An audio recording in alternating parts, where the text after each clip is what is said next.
नमस्कार। स्वागत करती हूँ आप सभी का मधुर वाणी में फिर से एक नई कहानी के साथ। बहू ने सिखाया सास को सबक। एक पिता ने बड़े ही लाड प्यार से अपनी पुत्री को पाल पोस कर बड़ा किया। सर्वगुण संपन्न होने पर तय समय पर पिता ने अपनी पुत्री का विवाह कर उसको विदा किया। विदाई के वक्त जब पुत्री ने पिता का आशीर्वाद लिया तो पुत्री को गले लगाते हुए पिता ने कहा, बेटा, हमारी रीत ससुराल में नहीं चलेगी। वहाँ के तौर तरीके अलग होंगे, इसीलिए ससुराल में जाकर बड़े बूढ़ों के पास बैठकर उनसे सीख लेना। बेटी जब बहू बनकर ससुराल पहुँची तो उसने देखा उसके पति के अलावा घर में उसकी सासू माँ और एक दादी सास थी। बहू जब अपने घर में कुछ दिन रही तो उसने देखा कि घर में दादी सास का बहुत अपमान और तिरस्कार हो रहा है। अपमान की हद तो तब हो गई जब उसकी सास उसकी दादी सास को ठोकर मार देती, गाली देती और खाने के लिए भी कुछ न देती। लड़की को यह सब देख बहुत बुरा लगा। उसे अपने माता पिता द्वारा दिए संस्कार याद आए। उसे अपनी दादी सास पर बहुत दया आई। उसने सोचा, घर में बड़े बूढ़ों का तिरस्कार होने से घर नर्क बन जाता है। मुझे अपनी दादी सास के लिए कुछ करना चाहिए।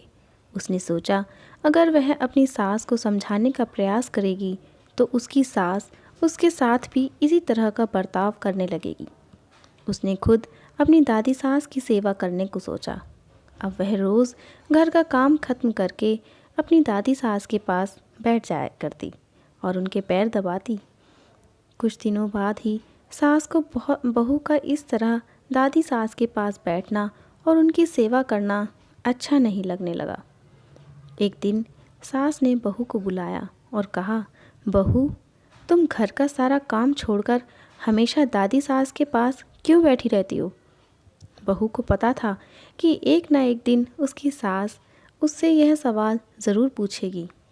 बहू ने कहा, माँ जी, मैंने तो घर का सारा काम ख़त्म कर लिया है। अगर फिर भी कुछ बाकी रह गया है तो काम बताइए। सास बोली, काम तो कुछ नहीं है, लेकिन दिन भर दादी सास के पास बैठना ठीक नहीं। बहू ने सास की बात को बड़े ध्यान से सुना और कहा, माँ जी, मेरे पिताजी ने हमेशा मुझे यही सिखाया है कि जवान लड़के लड़कियों के बीच कभी नहीं बैठना। अगर जीवन में कुछ सीखना है तो घर के बड़े बुज़ुर्गों के पास बैठना। हमारे घर में सबसे बुज़ुर्ग दादी सास ही हैं, इसीलिए मैं उनके पास बैठती हूँ। मेरे पिताजी ने मुझे विदा करते वक्त भी यही कहा था कि अब वही तेरा घर है और वहीं के रीति रिवाज तुझे मानना है। इसीलिए घर में रीति रिवाज के बारे में दादी सास से पूछती हूँ कि मेरी सास आपकी कैसी सेवा करती हैं। सास ने जब यह सुना तो घबराकर पूछा, बुढ़िया ने क्या कहा तुझे मेरे बारे में? बहू ने बड़ी ही चतुराई और शालीनता के साथ जवाब दिया, माँ जी, दादी सास कह रही थी कि अगर तेरी सास मुझे गाली नहीं दे और ठोकर नहीं मारे तो मैं सेवा ही मान लूँ। बहू की बात सुनकर सास ने बहू से पूछा, क्या तू भी मेरे साथ ऐसा ही करेगी? बहू सास के इसी प्रश्न के इंतज़ार में थी। बहू ने कहा, माँ जी, मुझे पिताजी ने बड़ों से घर के रीति रिवाज सीखने को कहा था।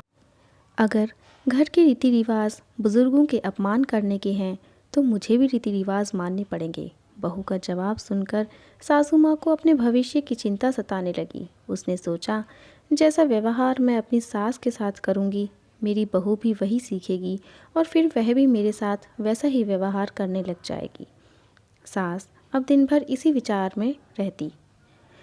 अगले ही दिन बहू ने घर के एक कोने में ठीकरी, खाना खाने का एक मिट्टी का बर्तन इकट्ठा करना शुरू कर दिया। घर के कोने में ठीकरी पड़ी देख सास ने बहू से इतना सारा ठीकरी इकट्ठा करने का कारण पूछा। बहू, तुमने यह ठीकरी क्यों जमा की है? बहू ने बड़ी ही विनम्रता से कहा, माँ जी, आप दादी सास को ठीकरी में ही भोजन देती हो, इसीलिए मैंने सोचा कि बाद में ठीकरी मिले ना मिले, इसीलिए अभी से ही आपके लिए ठीकरी जमा कर लेती हूँ। बहू का जवाब सुनकर सास घबरा गई और उसने पूछा, तो मुझे ठीकरी में खाना परोसेगी क्या? बहू ने कहा, माँ जी, मेरे पिताजी ने कहा था कि यहाँ के रीति रिवाज वहाँ नहीं चलेंगे, वहाँ की रीति अलग होगी। अब जो यहाँ की रीति है मुझे वही है करना होगा। बहू की बात सुनकर सास ने कहा, यह यहाँ की रीति थोड़ी है, तू अब दादी सास को थाली में भोजन दिया करना। बहू सास की बात सुनकर बहुत खुश हुई। बहू की चतुराई से अब दादी सास को थाली में भोजन मिलने लगा। अगले दिन बहू ने देखा कि घर में सबके खाना खाने के बाद बचा हुआ खाना बूढ़ी दादी सास को दिया जाता था। बहू उस खाने को बड़े गौर से देखने लगी। बहू को इस तरह खाने को देखने से सास ने पूछा, बहू क्या देखती हो?